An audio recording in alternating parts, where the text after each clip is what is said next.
Have you ever thought about why some people can attract attention and respect from others without doing anything? Others, despite their best efforts, are often overlooked, and their presence is taken for granted. You may have felt this way. You give someone your all and are always there for them, but they don't seem to notice. It's annoying, isn't it? Is it because the more you try, the less they seem to care? Maybe the key isn't to work harder, but to do something completely different.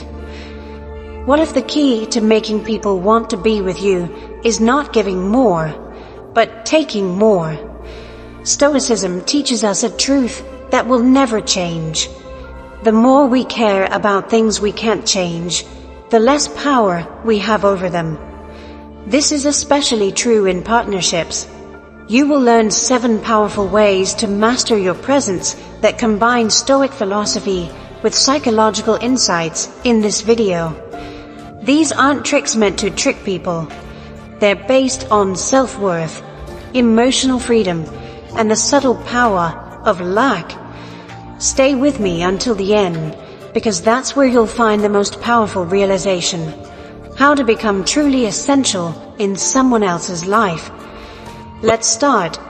1. Be the calm in their storm. People naturally look for security when their lives are out of order. This is also true in partnerships. Think about it. Who do you turn to when your feelings are flying? Is it the person who mimics the chaos and reacts with stress or anger? Or is it the person who stays strong and offers peace during a storm? Think of yourself as a rock in a rough sea.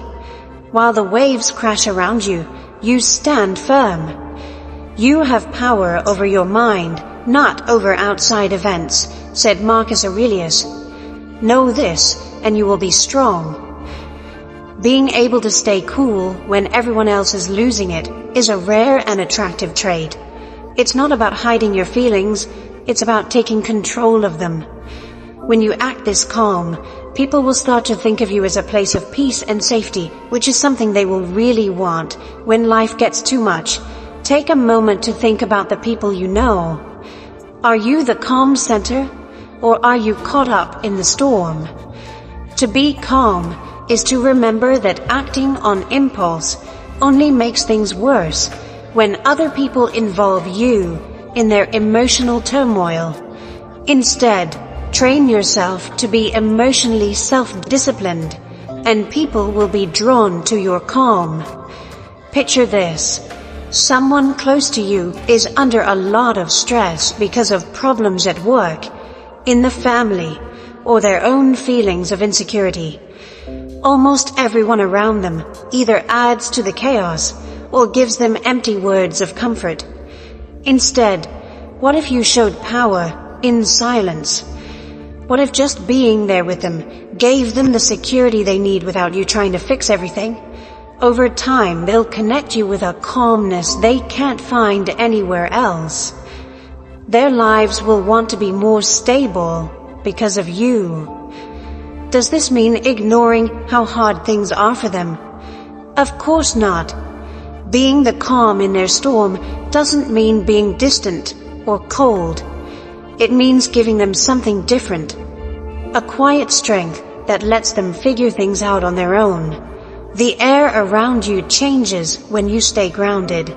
The storm starts to calm down, not because you fought it, but because you didn't let it take you away. Now think about it. How can you get better at being the calm in someone else's storm? You are the first step. When you feel angry or upset, take a big breath. Often remind yourself that you are in charge of your own responses and not theirs. This doesn't mean keeping your feelings inside, but it does mean being clear-headed and calm in stressful scenarios. The more calm you are, the more people will start to feel the same way. Being cool in a world full of angry people is like being an oasis in the desert. People want things that are rare. They'll start to think of you when things are stable, and when things go wrong, they'll come to you for peace.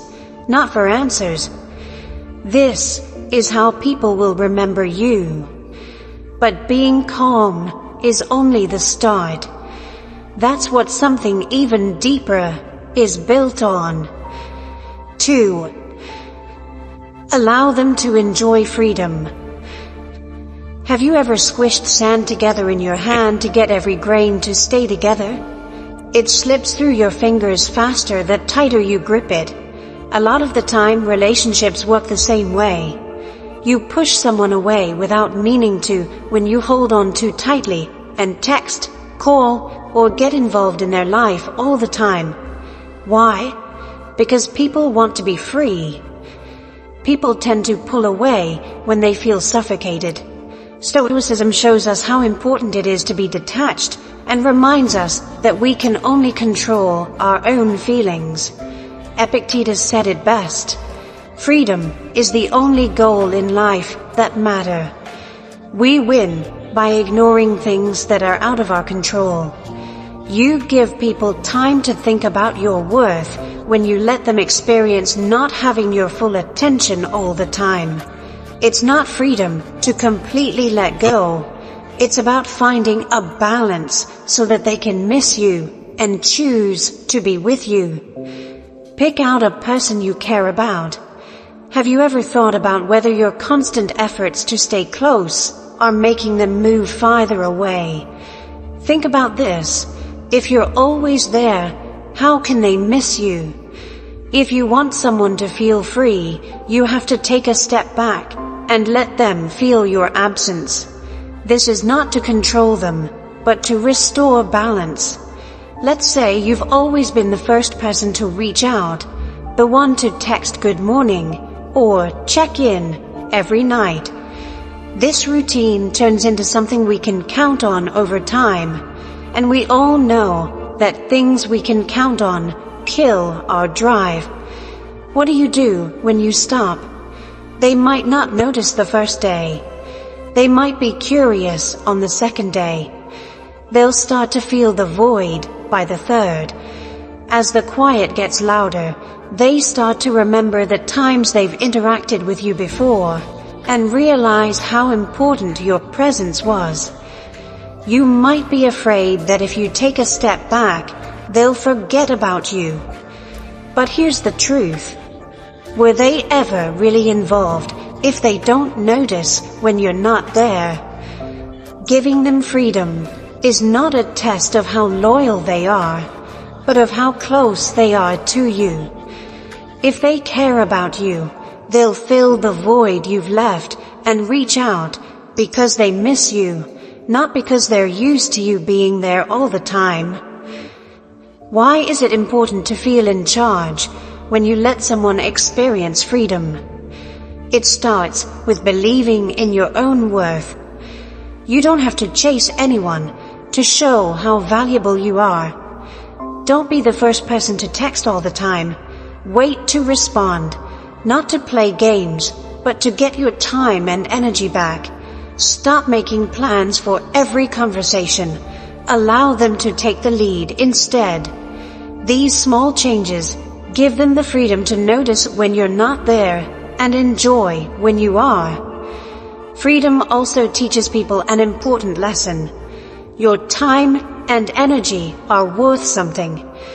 When they know you're not always available, they'll accept your boundaries and long for the connection they used to take for granted. This isn't about punishing someone for being distant or withholding love. It's about making room for desire to grow on its own. Picture a bird that is locked up. If you close the door to the bird's box, it might get bored and want to fly. If you open the door and let the bird fly away, though, an interesting thing happens. It often comes back on its own, not because it has to. It works the same way to let someone try freedom. You can get them to come back to you with a new sense of respect if you let go of your grip. Take some time to think about this. Are you hanging on too tight in your relationships? How can you make room for freedom without cutting ties? You should work on letting go of power for your own good as well as theirs. Being detached isn't cold. It's the highest form of self-respect. People will learn to value their own time and energy if you do. The stern truth is that what is meant for you will come to you at the right time. Remember this as you let someone try freedom. Have faith in the process. The right person will want to be with you, not because they have to, but because they know how valuable you are and can't live without you. Let's take a short break now. Have you ever felt how powerful it was to take a step back in a relationship? Enter your ideas or a story in the box below. Tell me about your experience with freedom or how you plan to try it. If you like this video so far, don't forget to click like. If you like what you read here, you might want to subscribe because the road to mastering your presence is just getting started. Let's go forward together. 3. Don't be the boat, be the lighthouse. Picture yourself standing on a cliff and looking out over the water at the lighthouse. The tower stays in place. It doesn't go after the ships or rush into rough water. It stands tall, not fazed by the chaos going on around it. The beacon, on the other hand, helps ships find their way. The ships don't want the boat that is chasing them. They want the lantern to show them the way. This is how you should deal with relationships. A lot of the time, we act like the boat, following people around to show how valuable we are and to stay in their lives. But they pull away more and more as we chase after them. They are lost in the waves of their own concerns. This is where Seneca's wise words come in. It is not that we have a short time to live, but that we waste a lot of it. Chasing someone who doesn't chase you back takes time away from your own growth and self-mastery. Being the center means being sure of what you're worth. It's about being sure of yourself and your emotions, showing people that they can count on you, not because you're after them, but because you give off a strong, calm vibe. You're not after anyone. You let them come to you when they're ready because they are drawn to the light you give off. Think about how your own relationships work. Have you ever felt like you were trying to catch someone, but they weren't paying attention? You might text them first every time, plan every meeting, or always change your plans to fit theirs. This quest leads to an imbalance over time. People start to take your presence for granted, not because they don't care, but because you've made it so easy for them to reach you. What would happen if you didn't chase? If you just stood there and thought about your own life and let them come to you when they're ready? A lot of people find that thought scary, especially if they're used to working hard all the time. Stoicism, on the other hand, tells us to pay attention to what we can change, our own deeds, thoughts, and feelings. Take a step back and become the center. This will change the energy in the relationship. You are no longer being chased. You become someone people want to chase. You have to work on your own inner light before you can be the lighthouse. What does this mean? Embracing who you are and working on your personal growth are some of the things that this means. People can't help but notice your quiet power when you stand tall in your own worth. People naturally want to be around calm, sure of themselves people, especially when life seems crazy and uncertain. Think of a close friend or family member who sometimes seems far away. Take a step back instead of going after them. Pay attention to your own needs and happiness. Be there, but don't take over. They'll start to notice that something has changed. If you don't keep after them, they'll start to see your presence as important and something they need to work at keeping in their life.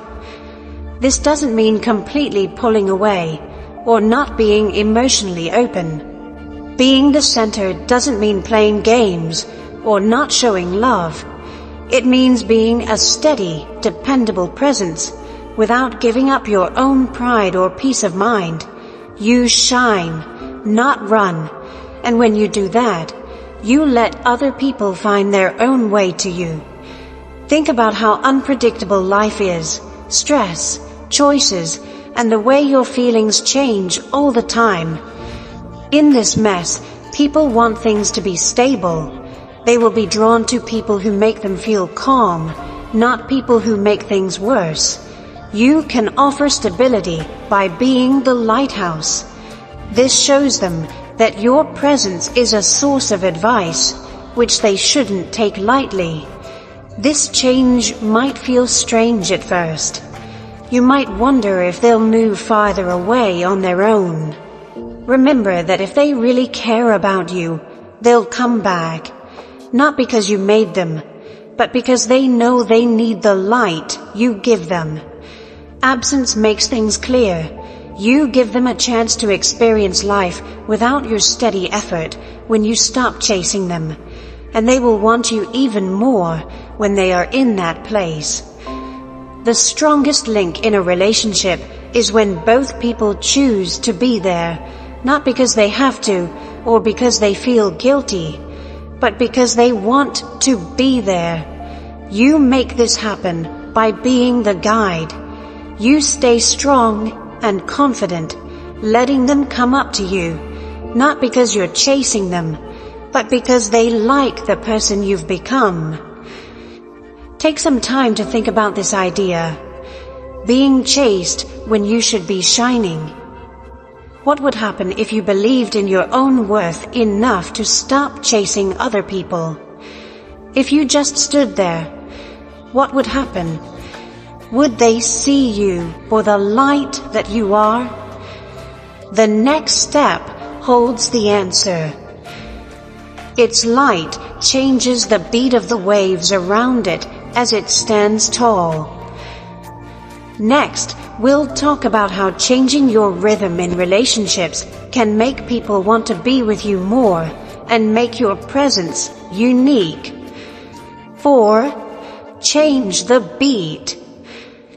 Have you ever thought about how routines can make even the best relationships dull? Repetition makes routines, like texting at the same time every day, being the first to reach out, or having the same talks over and over again. Routine is comforting, but it can make you forget about things over time. You might not be as exciting to be with as you used to be. Why does this take place? Predictability is useful, but it can get boring after a while. Pick out a favorite song. It grabs your attention the first time you hear it. You're still hooked the second, third, or even fourth time. But if the melody stays the same, it will finally blend in with the background and be hard to hear. There is a flow to relationships. Some people may start to take you for granted when you are always there and reliable. The Stoic philosopher Marcus Aurelius said, "The soul becomes dyed with the color of its thoughts." This is a good way to look at this. When someone thinks about you all the time, they feel the same way. Changing the rhythm and dynamics of your conversations will keep them interested and make them want to be with you. How do you change the beat? It starts with small changes. If you usually text first, wait for them to get in touch. Let your answers come at odd times if you're used to answering right away. Have you always planned every meeting or interaction? If so, step back and let them start the conversation. There is no need for these changes to be big. Even small changes can make things interesting. Imagine you've made it a habit to text someone every morning to say good morning. This is a nice thing to do, and it probably made their day better at first. But as time went on, it became normal, even expected, and maybe even forgotten. Think about what will happen if you stop. They might not bother you the first day because they think you are busy. They start to wonder why they haven't reached out by the second or third day. What changed? This break in the rhythm gives them a chance to think about your absence and enjoy your presence again. To change the beat, you don't have to be sneaky or play games. It's about bringing things back into balance and keeping the link alive. When you change your habits, you show people that they shouldn't take your attention for granted. You also ask them to do things they might not have done before, like step up, take the lead, and invest more in the friendship. Of course, this way of doing things might feel strange at first. For people who have always kept the beat, taking a step back can feel like giving up control. You might be scared. What if they don't see? What if they don't care? Truth be told, if they don't notice when you're not there, it means your work hasn't been appreciated. And if they do notice, which they will, it gives them a chance to remember how much they value the relationship. Picture it as a dance. In a perfect rhythm, each person leads and the other follows. But if one person leads the dance all the time, it becomes unfair. You give the other person a chance to speak up, share, and connect with you more deeply when you change the rhythm. This doesn't just get them interested again, it makes the connection stronger by getting them to work together. Another good thing about changing the beat is that it gives you time to think about your own needs. When you stop putting in so much work to keep the relationship going, you have time to focus on your own growth, interests, and health. This makes you feel better about your own worth and also makes you more interesting to other people. People are naturally drawn to people who feel like they have a purpose and are independent. You can only have these traits if you give yourself room to breathe. Think about what these changes will mean in the future. One way to keep the relationship interesting is to pull back and change the habits of how you talk to each other every so often. When they think about you, they'll repeat the last time they talked to you and wonder when they'll hear from you again. They look forward to your appearance instead of expecting it because of the intrigue that comes from small changes in the rhythm. Ask yourself, in what parts of your relationships do you find yourself falling into typical patterns? What small changes could you make to get things back in balance and get people interested?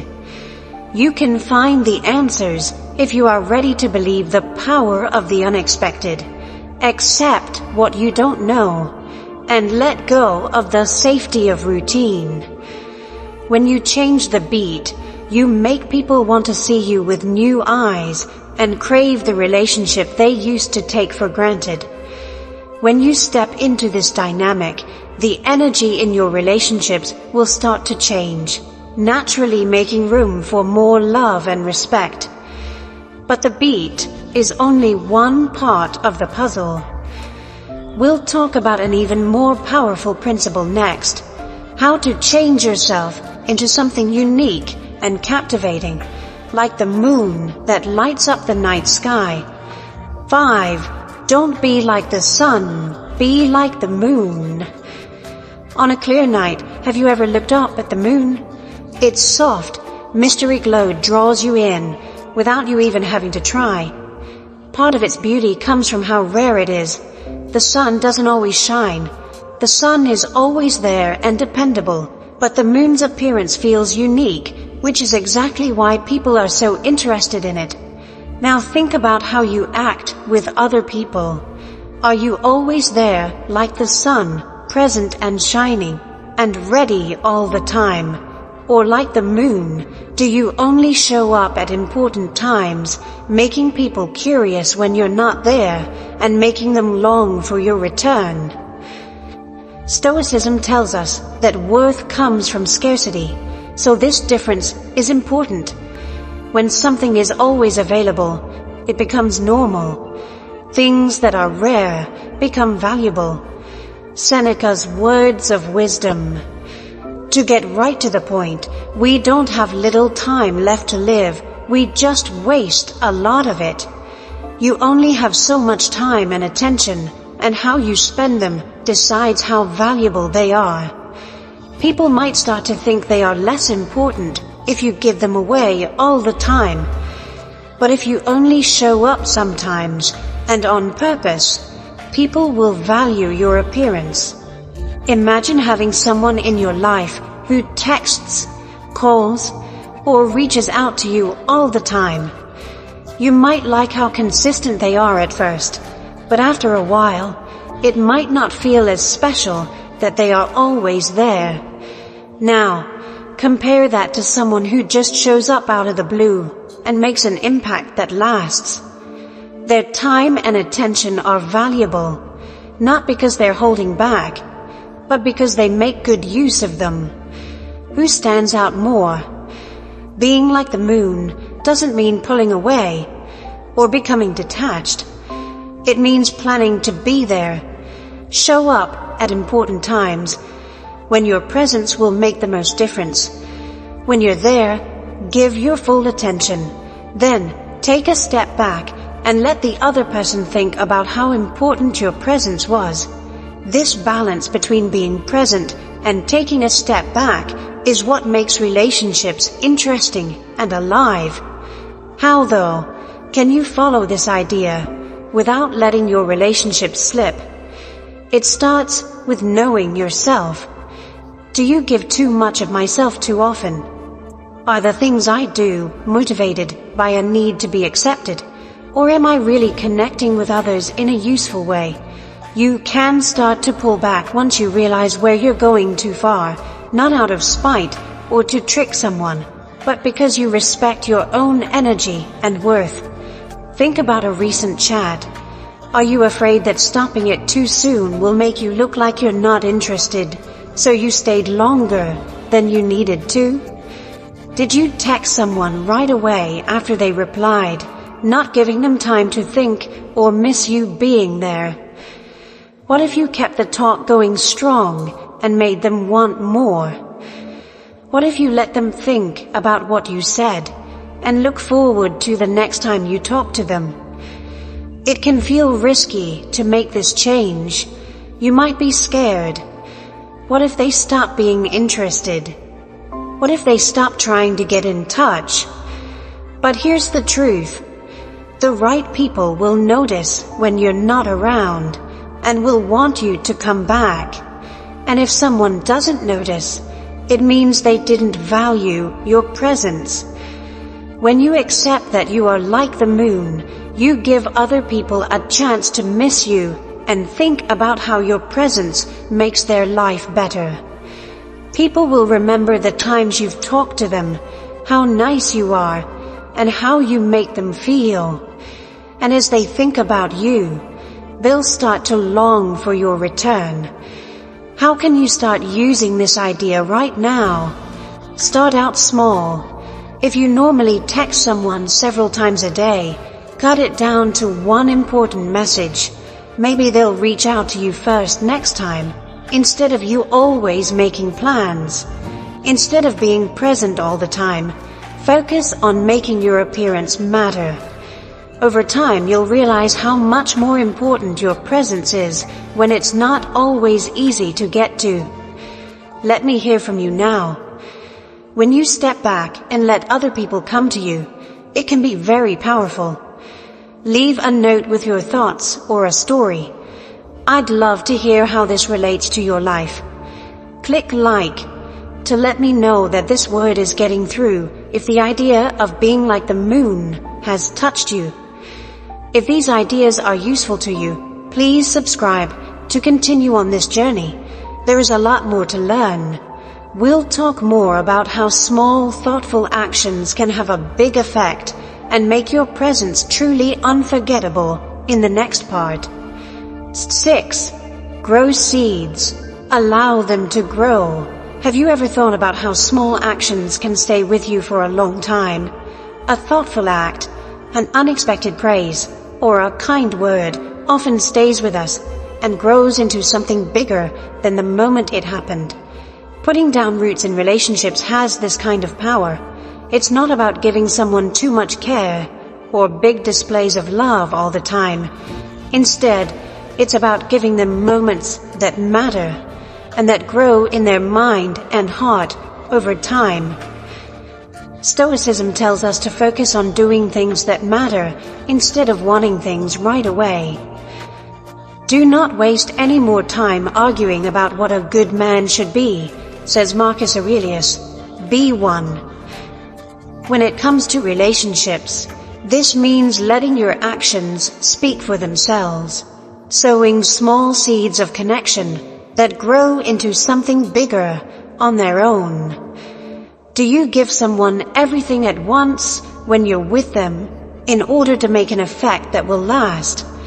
Or do you want to leave room for wonder and thought? When you give someone too much attention or work, the relationship can feel forced or even short-lived. But when you give just the right amount, a thoughtful comment, a meaningful look, or a moment spent together, you make room for curiosity and thought. This is where the seeds of friendship start to grow. Take a look at an example. Just picture yourself talking to someone you care about. You don't talk over the other person or fill up every void with words. Instead, you give them one serious thought or a question that makes them think. They might not understand the full effect of the conversation right away after it's over, but as they think about the moment again, that one comment or question starts to grow, making them value your presence even more. It's not about holding back or playing games when you plant seeds. It's about being deliberate. One well-placed move can make a bigger difference than hours of shallow conversation. As an example, don't send a bunch of texts. Instead, send one that really gets to them and shows you've been thinking about them and what they care about. Sharing a simple moment that feels real and remembered is better than planning a big trip. You need to be patient with this method. It takes time for seeds to grow, and it takes time for real connections to form. When you set up these times, don't feel the need to follow up right away or get approval right away. You can be sure that what you do will stick with them and get better over time. The waiting is where a lot of people have trouble.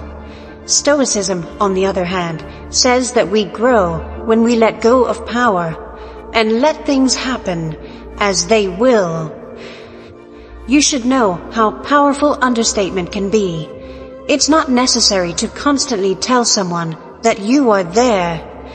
Too much work can actually make things worse by making your appearance seem less important. Instead, you should focus on leaving a trail of small, important moments that make people curious and excited. If you let these seeds grow, they will make an effect that lasts. Think of how powerful this would be in real life. Instead of always taking the lead in a talk, pay close attention and then say something that really hits home. Let them plan the next meeting instead of always doing it for you. This will give them time to think about how much they value your time. Small, deliberate acts like these add up over days or weeks, making a connection that feels real and lasts.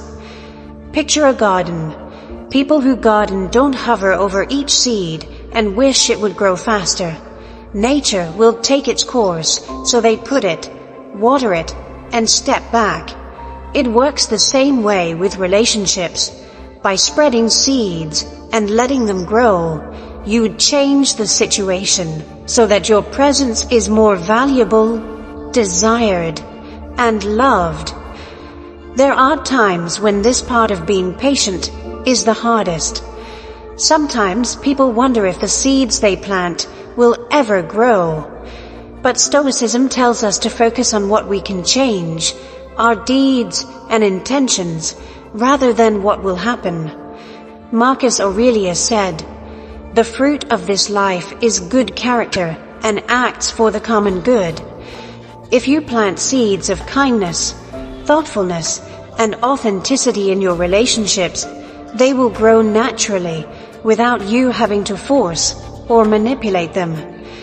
Thought: what are the seeds you are planting in your relationships as you think about this idea? Are you acting on purpose, or are you in a hurry to get results right away? Believe that small actions can make a big difference, and be patient while they grow. Over time, you'll see how these seeds form a link that feels natural, yet deep, one that keeps your name in their minds long after the moment is over. But it's not enough just to plant seeds.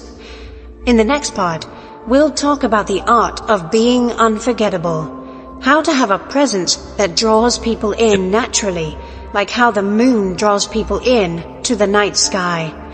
7. Be the rhythm they crave. When it comes to partnerships, predictability kills desire without being seen. Like a song that never changes tempo, exchanges that stay at the same beat can get lost in the background. People might not notice you if you're there all the time. You become the melody they can't get out of their head when the beat changes, and you're not always there when they expect you to be. This is where the skill of being the moon instead of the sun really shines. Not every night does the moon take over the sky. It's appealing because of the way it balances, showing up and going away, building suspense.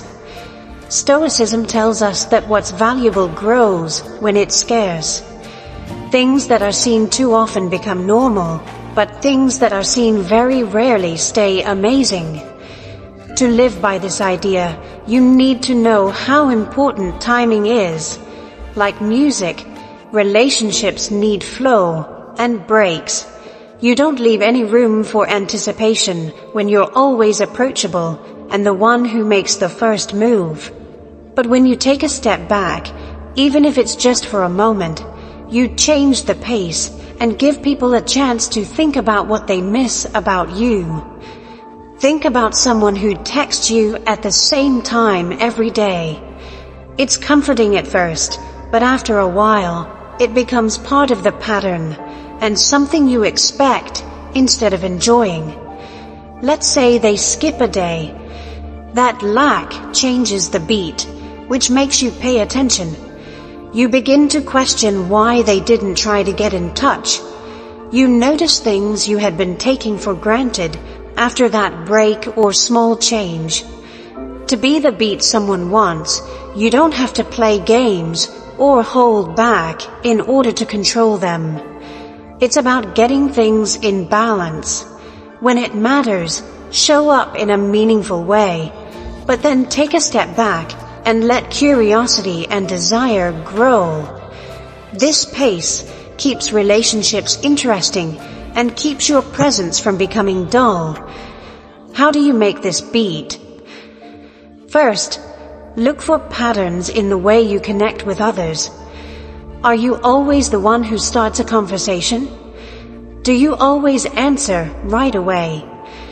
Even though you mean well, these habits can make your appearance too predictable. Put off your answers or let them start the conversation for a change. Stop making plans for the next meeting all the time and let them deal with it. At first, this change might feel strange. You might be afraid that moving back will make them move away. But Stoicism tells us to have faith in things we can't change. Marcus Aurelius said, "The soul is colored by the color of its thoughts." If you change the way people think about you, you change the rhythm of your presence. The times when you're not there stand out more than the times when you're always there. Relationships are like dances, with the right mix of movement and stillness. A great dancer knows when to move forward and when to pull back. If one partner rules the dance floor, the link breaks down. However, when both dancers share the beat, the dance is beautiful and unique. This method also works for you.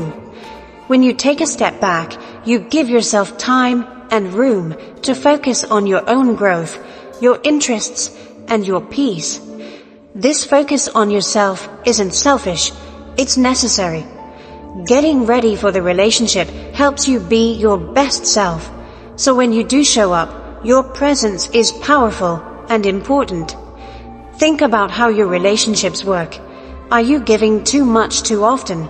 Are you always the sun, shining all the time and reliably? What would happen if you let yourself be the moon, showing up just enough to make people interested and grateful? Believe that you are valuable and let the rhythm of your presence do its own work. Something amazing happens when you accept this balance. They start to look forward to seeing or hearing from you again, and wonder when the next time will be. This excitement turns into longing, and that longing turns into a need for the bond that you alone can give. But rhythm isn't just being there when you're not, it's also how you act when you are. We'll talk about how to make every moment count and make sure your presence leaves an indelible mark on those around you in the next part. 8. Make every moment count. It's not how often you're there that counts in relationships and in life. It's the quality of the moments you make. You may start to blend in with the background noise of everyday life if you're always ready and there. But if you show up on purpose and give your appearance meaning, it will stick with people. This is how to make each moment matter. Think about the people who have had the most influence on you. They were either always there and in your ear, or they only showed up once in a while and left a lasting memory. Most likely, the second one. They knew how to make moments that counted, whether they spoke, did something, or were quiet. Stoicism tells us to be careful with our actions and to focus on quality over quantity. Marcus Aurelius said, "The fruit of this life is good character and acts for the common good." This is a great way to think about relationships. How do you make each moment matter? Being present is the first step. This means being there physically, emotionally, and mentally. Being truly present is hard to find in today's busy world.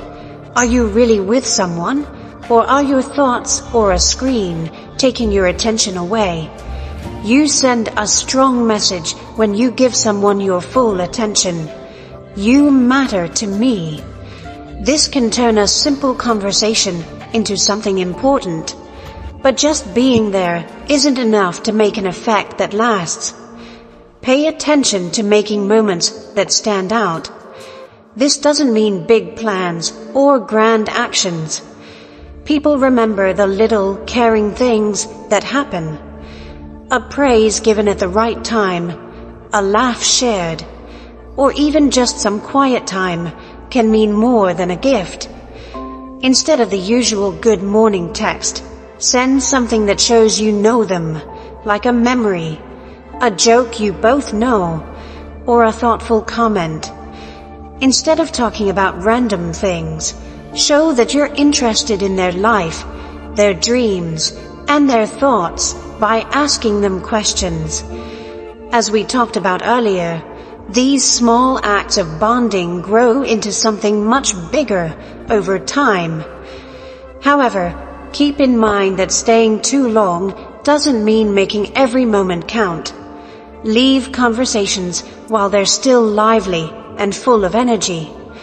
In turn, This makes you look forward to the next meeting. It's better to leave them wanting more, like a song that ends on a high note, than to stay until the spark goes out. Being picky about how and when you show up is also part of making moments count. You don't have to be there all the time. Stepping back and letting other people come to you is sometimes the most important thing you can do. This isn't about not showing up. It's about being aware of your own time and making sure that when you do, you make a difference.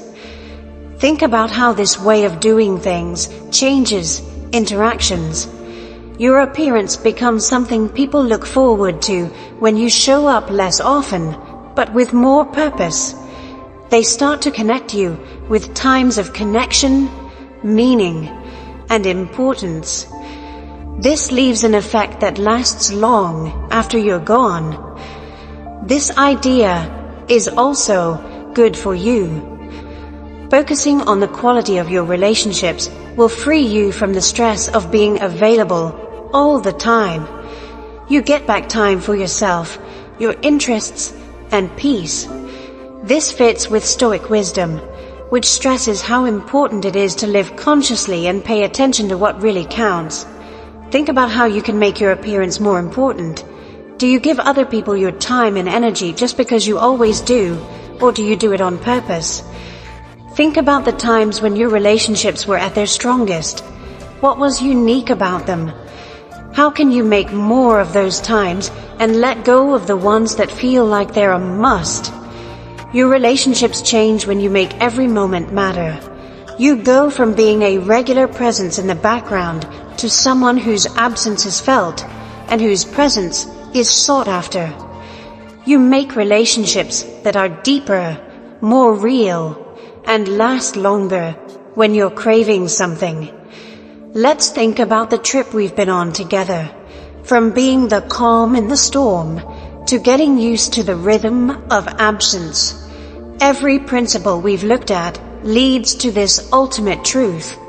Your presence is valuable, and when you offer it with purpose and balance, it's impossible to refuse. You have now found the way to make your appearance unforgettable. These principles aren't about tricking people.